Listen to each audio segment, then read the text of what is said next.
भी बा घर में जो हो गई कर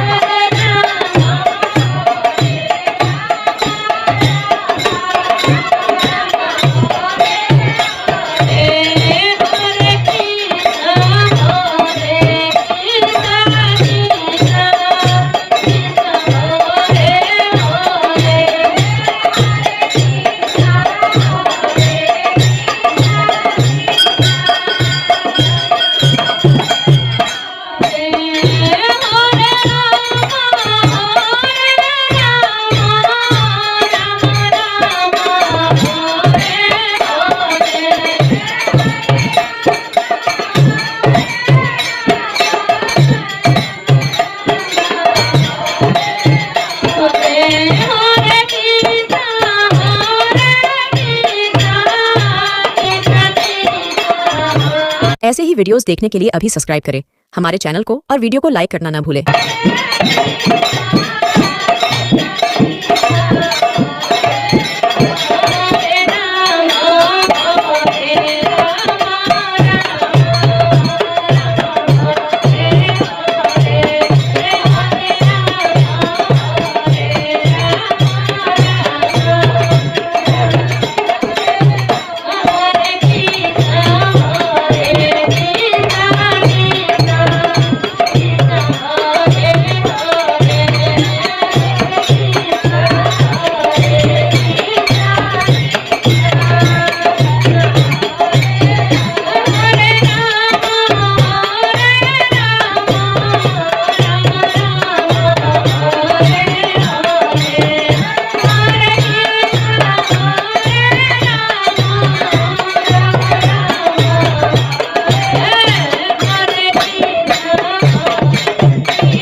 ऐसे ही वीडियोस देखने के लिए अभी सब्सक्राइब करें हमारे चैनल को और वीडियो को लाइक करना ना भूलें।